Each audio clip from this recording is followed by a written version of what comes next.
कैसे हैं सब बढ़िया सबके जीवन में।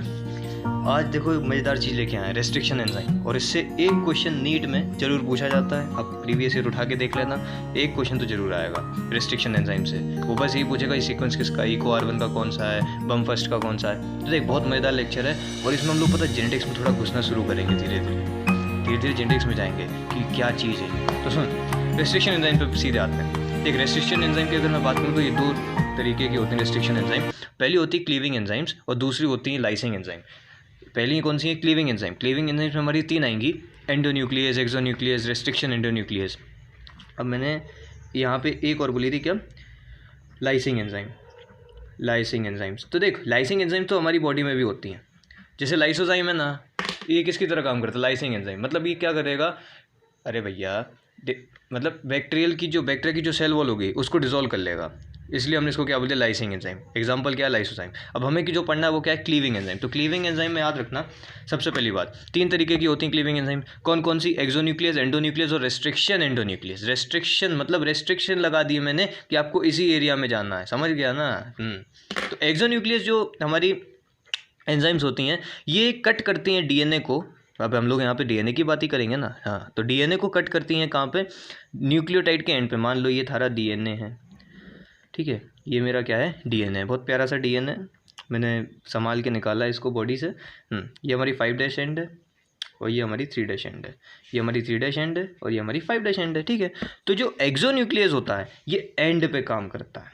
मतलब कि कोई भी मेरा ये न्यूक्लियोटाइड का सीक्वेंस है बना हुआ डीएनए का, जो एंड पे काम करती है उसको हम क्या बोलते हैं? एक्सोन्यूक्लियस, ठीक है। एक्सोन्यूक्लियस कहाँ पे काम करती है? एंड पे। फिर दूसरी हमारी क्या है? एंडोन्यूक्लियस। एंडोन्यूक्लियस कहाँ पे काम करती है? Any point accept the and. मतलब ये बीच में करवा लो इससे काम, तो बीच में जो काम करती है उसको हम क्या बोलते हैं? एंडोन्यूक्लियस, ठीक है।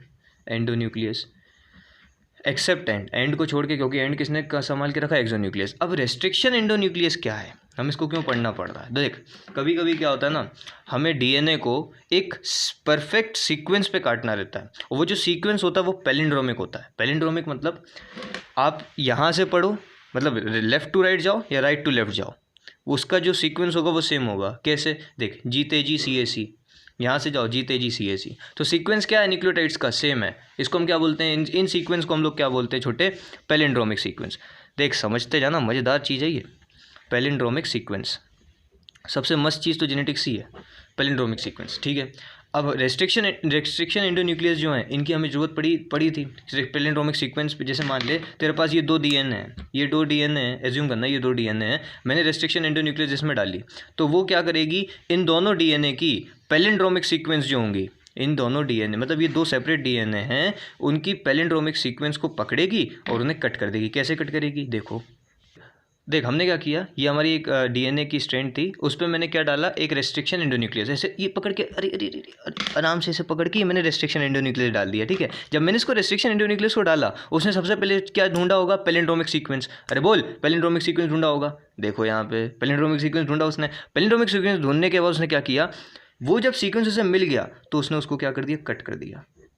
कट कर दिया, ठीक है, कट कर दिया। अब क्यों कट किया? और सुन, उसी एंड पे कट करेगी जहाँ पे पैलिंड्रोमिक सीक्वेंस मिलेगा। जैसे देख तुम इसमें राइट से लेफ्ट चले जाओ, लेफ्ट से राइट चले जाओ, ये क्या है? पैलिंड्रोमिक सीट GAATTC, ठीक है। अच्छा क्वेश्चन पूछेगा, मतलब क्वेश्चन तो नहीं पूछेगा, आपके दिमाग में अगर ये चीज़ आ रही है कि इसने G के बाद ही क्यों काटा, ये A के बाद भी काट सकती है, ज़रूर काट सकती है। अब वो देख सीक्वेंस मतलब डिपेंड करेगा कि आपने एंडोन्यूक्लियस कौन सा डाला है। अभी हम लोग जब पढ़ेंगे ना तो ऐसे सीक्वेंस भी पढ़ेंगे जिसमें ब्लंट एंड्स मिलते हैं। अब सुन, अगर मैं इसको थोड़ा सा अलग बनाऊँ, देखना, देख मैंने जब इसको अलग बनाया ना, थोड़ा सा मैंने इसको जब अलग बनाया तो मुझे क्या देखने को चीज़ मिली कि देख GAATTC थी मेरे पास, ये GAATTC है क्या? ये पैलिंड्रोमिक सीक्वेंस है। इसको मैंने क्या किया? रेस्ट्रिक्शन एंडोन्यूक्लियस पे डाली, तो रेस्ट्रिक्शन एंडोन्यूक्लियस जैसे ही मैंने इसके ऊपर डाली तो इसने इसको तोड़ दिया। किससे तोड़ा? देख G और ये अपना जो दूसरी सीक्वेंस थी CTT है, हमने बताया ना यहाँ से तोड़ेगी, तो उसने वहाँ से तोड़ दिया G के बाद से। अब ये जो सीक्वेंस मेरे पास बचा कौन सा? TTAA और ऐसे ही ऊपर में ना TTAA, इनको कहते हैं हम क्या? Sticky ends. क्या कहते हैं ना? Sticky ends. अच्छा ये क्यों बने, ये क्यों बनाया गया? बेसिकली ये इसलिए बनाया गया कि भविष्य में अगर वापस डीएनए को जोड़ना है, किससे जोड़ेंगे? डीएनए लाइगेज से, वो हम पढ़ेंगे, अभी इतना डिटेल मत जाओ। डीएनए लाइगेज से तो हम इसको जोड़ सकते हैं। अच्छा, और ये जो हैं इनको हम स्टिकी एंड्स बोलते हैं। स्टिकी एंड्स क्यों बोल रहे हैं? क्योंकि अनपेयर्ड न्यूक्लियोटाइड प्रेजेंट है। क्या ये पेयर्ड है किसी से? ए ऐसे लटका हुआ है, ऐसे लटका हुआ है, समझ लो, ये भी ऐसे लटका हुआ है। अब अगर मान लो तुम्हें इसको वापस जोड़ना है, डीएनए लाइगेज से आप जोड़ सकते हो, वापस इनके बीच में क्या हो जाएगी? पेयरिंग हो जाएगी। अरे बोल हाँ कि ना? अरे हम क्या बोलते हैं यार तुम्हें तो चलो ठीक है। अब उसके बाद हम लोग पढ़ेंगे रिस्ट्रिक्शन सीक्वेंसेस के बारे में, और कौन कौन से रिस्ट्रिक्शन एंडोन्यूक्लियस हम लोग यूज़ करते हैं। अच्छा, एक और चीज़ सुन लो, मैं तो ये से रिस्ट्रिक्शन एंडोन्यूक्लियस रिस्ट्रिक्शन एंजाइम बोल रहा हूँ, ये है क्या चीज़? देखो, रिस्ट्रिक्शन एंडोन्यूक्लियस ये डीएनए को काटती है, ठीक है, स्पेसिफिक पैलिंड्रोमिक सीक्वेंस पे। इसकी खोज किसने करी थी? डिस्कवरी। इनका नाम याद रखना, ऐसा याद रखना, 3 निठल्ले दोस्त थे, मतलब 3 यार कह लो या 3 निठल्ले दोस्त थे। कौन कौन? आर्बर, ठीक है, आर्बर, ठीक है, आर्बर, अकबर नहीं है, आर्बर, हाँ अब याद हो जाएगा ना अकबर से, ठीक है, आर्बर। स्मिथ, स्मिथ को कौन जानता है भाई? कोई नहीं जानता। अरे यार, Australian cricketer Smith, Steve Smith. और नाथू बाबू, नाथन्स। ये 3 लोगों ने इसकी क्या करी थी? डिस्कवरी करी थी। किसकी? रिस्ट्रिक्शन एंडोन्यूक्लियस की। आर्बर, नाथन और स्मिथ। आर्बर, नाथन और स्मिथ ने कब किया? मतलब इन्होंने इसकी खोज करी। अब खोज भैया ऐसी वैसी खोज नहीं थी, बहुत बड़ी खोज थी उस टाइम के लिए। और एक चीज़ और याद रखना, इनको इसके लिए नोबेल प्राइज़ भी मिला था। इन लोगों को, मतलब इतना बड़ा जो इन्होंने काम किया उसके लिए इनको नोबेल प्राइज़ भी मिला। कब मिला? 1978 में इनको क्या मिला? नोबेल, ठीक है, नोबेल प्राइज़ मिला, ठीक है। रेस्ट्रिक्शन एंडोन्यूक्लियस हमारा पूरा हो गया। पूरा नहीं हुआ, अब हम लोग एंजाइम्स पढ़ेंगे, जो क्वेश्चन पूछे गए वो भी लगाएंगे। तो देख, सबसे पहले मेरे पास जो रेस्ट्रिक्शन एंजाइम है वो है EcoR1, ठीक है, EcoR1। अब इससे हम लोग क्या समझते हैं? देख, जो पहला लेटर होता है किसी भी उसका, तो पहला लेटर जो है वो किसको शो करता है? हमारे जीनस को। हम क्या यहाँ पे नोमेनक्लेचर कर रहे हैं, क्लासीफाई? नहीं नहीं नहीं, हम इसका नोमेनक्लेचर पढ़ रहे हैं। किसका? रेस्ट्रिक्शन एंडोन्यूक्लियस का। ई हमारा क्या करता है? डिनोट जीनस को। ई किसको डिनोट करता है? हमारे जीनस को, ठीक है, जीनस को डिनोट करता है। और उसके बाद जो को है, एसर्शिया कोलाई, को, ये किसको डिनोट करता है? स्पीशीज़ को। हमने कौन सी स्पीशीज़ से उसको निकाला है? स्पीशीज़ को, हाँ, स्पीशीज़ को। उसके बाद जो हमारा आर होता है ये डिनोट करता है किसको? अरे बोल, स्ट्रेन को। किसको? स्ट्रेन, मतलब जो बैक्टीरिया है उसकी कौन सी स्ट्रेन का हमने इस्तेमाल किया उसको निकालने के लिए। और ये जो रोमन नंबर्स में लिखा रहता है फर्स्ट, ये सिग्निफाई करता है ऑर्डर। बोले तो ऑर्डर, मतलब एंजाइम का ऑर्डर जिससे हमने आइसोलेट किया है, ये क्या डिनोट करता है? ऑर्डर, ठीक है। तो सबसे पहले हमारे पास क्या है? EcoR1, ठीक है। तने इसका सबसे पहली चीज़ याद होनी चाहिए कि इसका पैलिंड्रोमिक सीक्वेंस क्या है, जो वो पूछता है। तो देख, वो क्या पूछेगा कि बताओ इनमें से कौन सा पैलिंड्रोमिक सीक्वेंस सही है, कौन सा रेस्ट्रिक्शन एंजाइम का सीक्वेंस सही है। आप जब क्वेश्चन लगाओगे ना, तो ये मतलब AIPMT 2015, 2016, मतलब 13, इसमें क्वेश्चन पूछा गया है, बहुत प्यार से पूछा उसने। तो EcoR1 का मैंने कैसे याद रखा था अगर मैं बताऊँ तो सिंपल है, जो अभी हमने पढ़ा था ना, वही गा TTC। क्या? गा TTC। गा TTC, सिंपल है ना वे, गा TTC। ये हमारा क्या है? EcoR1 का क्या है ये? मतलब वही अपना पैलिंड्रोमिक सीक्वेंस। ये इसको पहचानेगा, वहाँ पे इसको कहाँ से काटेगा? जी से काटेगा। अच्छा, इसमें हमें ओवरहैंग स्ट्रक्चर मिलते थे, बोल हाँ कि ना? स्टिकी एंड्स मिलते थे कि नहीं मिलते थे? मिलते थे। इसका याद कैसे करना है? गा TTC, ठीक है। इसका सोर्स हमें कौन से बैक्टीरिया से मिलता है? सबको पता है, E. coli। अच्छा, E. coli की स्पेलिंग लिख के दिखाओ जरा। मैं तो जहाँ तक ये नहीं लिख पाऊँगा। एशर्शिया कोलाई, बताना अगर सही लिखी हो तो। एशर्शिया कोलाई ये कंटेन करता है ड्रग रेसिस्टेंट प्लाज्मिड RI। वो क्या है वो हम पढ़ेंगे आगे, इतना डिटेल में नहीं जाना। एशर्शिया कोलाई। फिर दूसरी जो हमें पढ़नी है वो क्या है? जो दूसरी हमें पढ़नी है वो क्या है?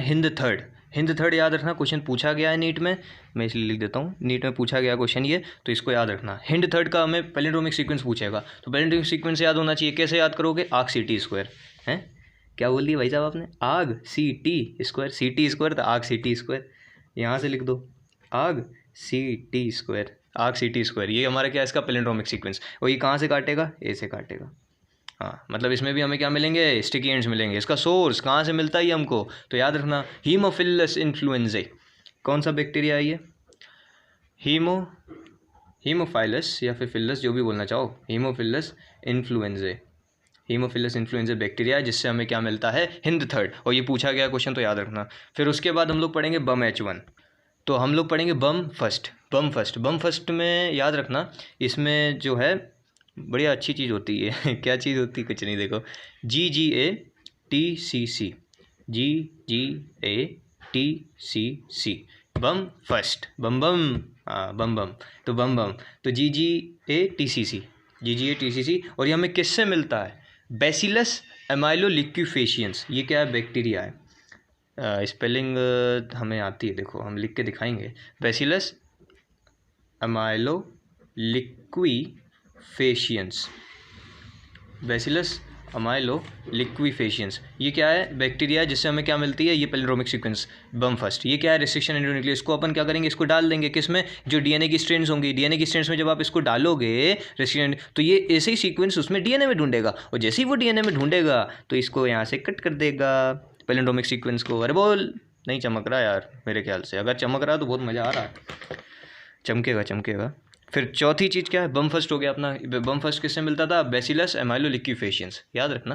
फिर हमारा है हिंद सेकंड, हिंद थर्ड हो गया है, अब हमारा है हिंद सेकंड, इसको मैंने बहुत बढ़िया तरीके से याद रखा था, हिंद सेकंड को, इससे क्वेश्चन पूछा भी गया है तो मैंने इसको अलग से डाला। तो सुन, हिंद सेकंड का सीक्वेंस ही पूछेगा, पैलिंड्रोमिक सीक्वेंस, कौन सा पैलिंड्रोमिक सीक्वेंस को ये पहचानेगा, तो देख, जीते जी वो मेरी ना हो पाई, कौन, अब तुम समझ जाओ कौन तो बस जीते जी CAC, अब CAC ये तो याद ही रख सकते हो यार, CA का पेपर होता है किसके लिए, चार्टेड अकाउंटेंट के लिए, तो बस जीते जी CAC, अरे बोल, जीते जी CAC, जीते जी वो मेरी ना हो पाई, जीते जी CAC, यहाँ से ये कट कर देगा इसको बहुत प्यार से, नज़ाकत भरे तरीके से, जीते जी CAC। और ये मेरी बात याद रखना, ये पूछा गया है तो इसको थोड़ा सा याद रखने का है, बोल हाँ कि ना। हाँ, तो जो हिंड सेकंड था वो भी हमें किससे मिलेगा, बैसिलस वो अपना कौन सा था, हीमोफिलस इन्फ्लुएंजा, हाँ हीमोफिलस इन्फ्लुएंजा से ही मिलेगा, जिससे हिंद थर्ड मिलता था उससे हिंद सेकंड मिलेगा। फिर पाँचवें नंबर पे कौन है, देख पाँचवें नंबर पे जो है बढ़िया चीज़ है, ही थर्ड जो है हमें किससे मिलता है, हीमोफिलस एजिप्टिकस, बोल हीमोफिलस एजिप्टिकस, ये किससे मिलता है, इसको यहाँ पे याद करा लें क्योंकि वो तो सिंपल है इसका, हीमोफाइलस कह दो, हीमोफिलस एजिप्टिकस, हीमोफिलस एजिप्टियस बैक्टीरिया से मिलता है, उसकी स्ट्रेन से मिलता है बेसिकली। और हीमोफिलस थर्ड को हम मतलब किसको पहचानता है ये हीमोफिलस थर्ड, GGCC, अच्छा GGCC, ठीक है, GGCC, और ये यहाँ से इसको कट कर देगा। अच्छा, तो इसमें मुझे क्या स्टिकी एंड्स मिलेंगे, बोल हाँ कि ना। यदि हिंद थर्ड को हम कट करते हैं, मतलब हिंद थर्ड किसी को कट करेगा, किसी डीएनए सीक्वेंस को, पैलिंड्रोमिक सीक्वेंस को, तो क्या हमें इसमें जो स्टिकी एंड्स मिलेंगे, क्या नहीं मिलेंगे, तो हम इसमें क्या मिलेंगे, ब्लंट एंड्स मिलेंगे। कैसे एंड मिलेंगे, ब्लंट एंड्स, मतलब कि वो न्यूक्लियोटाइड कैसे होंगे, ब्लंट होंगे, तो क्या उनके बीच में फिर से हम बॉन्ड्स बना पाएंगे, हाइड्रोजन बॉन्ड्स, अरे यार हाइड्रोजन बॉन्ड बना पाएंगे क्या, नहीं बना पाएंगे, सिंपल। अच्छा, और सुनो, ये G क्या है, T क्या है, ये पता है ना, नहीं सोचो, ये भैया ग्वानिन है, थाइमिन है, ये साइटोसिन है, एडेनिन है, नहीं और कुछ नहीं है, वही सब है जो नाइट्रोजन बेस उसमें यूज़ होते हैं, नहीं कंफ्यूज मत हो। हीमोफिलस थर्ड, एक और सुन लो, सिक्स्थ, जो कि वो भी नॉन ब्लंट देता है, मतलब नॉन ब्लंट न्यूक्लियोटाइड्स देगा, वो क्या है, तो हमारा इस समय फर्स्ट, SMA फर्स्ट, हाँ SMS नहीं, SMA फर्स्ट, सेरेटिया मार्सिशियंस, सेरेटा मार्शियन से ही मिलता है, इसका नाम भी यही है। और ये इसमें भी ब्लंट एंड्स मिलते हैं, CCC GGG CCC, इसमें भी क्या होंगे, ब्लंट एंड्स मिलेंगे, क्योंकि ये यहाँ से इसको कट करेगा, ठीक है, मतलब वही कट करेगा। अब सुन, मेरी एक और चीज़ सुन ले कि अभी तक 900 रेस्ट्रिक्शन एंडोन्यूक्लियस हैं हमारे पास। अच्छा, हमारे पास कितने हैं, 900 रेस्ट्रिक्शन एंडोन्यूक्लियस हैं, 900 रेस्ट्रिक्शन एंडोन्यूक्लियस हैं, जो कि हमें 230 स्ट्रेन्स ऑफ बैक्टीरिया से मिले हैं, 230 स्ट्रेन्स ऑफ बैक्टीरिया से हमें प्राप्त हुए हैं। अच्छा, 230 स्ट्रेन्स ऑफ बैक्टीरिया, अच्छा इनका काम क्या है यार, हम इतनी से वही पढ़ रहे हैं कि ये सब है, लेकिन इनका काम क्या होगा, इनका काम ये होगा, जब आप जेनेटिक्स पढ़ोगे, जैसे कि जब आप मतलब आप अभी बहुत सारे वो ऐसे प्रोडक्ट्स पढ़ोगे, जैसे इंसुलिन हम बनाते हैं, इंसुलिन में हम रेस्ट्रिक्शन एंजाइम का इस्तेमाल करते हैं। हम जब पॉलीमरेज चेन रिएक्शन करते हैं तब हम रेस्ट्रिक्शन मतलब प्रोब्स का इस्तेमाल करते हैं। जब हम डीएनए फिंगरप्रिंटिंग करते हैं तब भी हम रेस्ट्रिक्शन एंजाइम का इस्तेमाल करते हैं। तो इनका इस्तेमाल बहुत जगह पे है। हो जाएंगे, चलो एक और बार ओवरलैप कर लिया जाए इनको। तो देख, सबसे पहले हमने क्या पढ़ा, इको R1। इको R1 ठीक है, सबसे पहला जो नाम होता है वो किसको डिनोट करता है, जीनस को। इसमें मैंने बताया नहीं, देखो H जो है वो किसको डिनोट कर रहा होगा, जीनस को। और फिर जो स्मॉल में लिखा है इंड, ये किसको डिनोट करेगा, स्पीशीज़ को। और फिर जो हमारी स्ट्रेन होगी D, और थर्ड क्या है इसका ऑर्डर, कौन से ऑर्डर से हमने इसको निकाला है।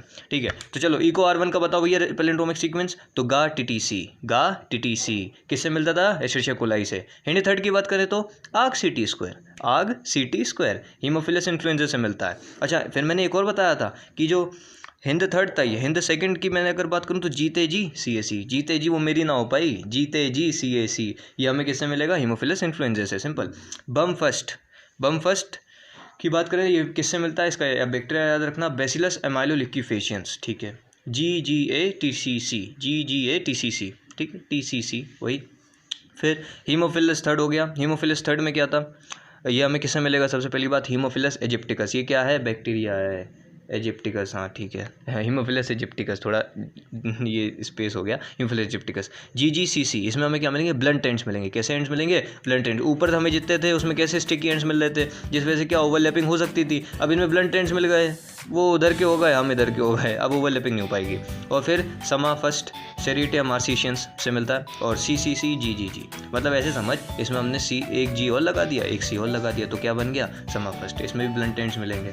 ठीक है, अब क्वेश्चन की स्लाइड चला देंगे, अगर हो जाए तो बताना। चलो पढ़ाई करते रहो, ऑल द वेरी बेस्ट।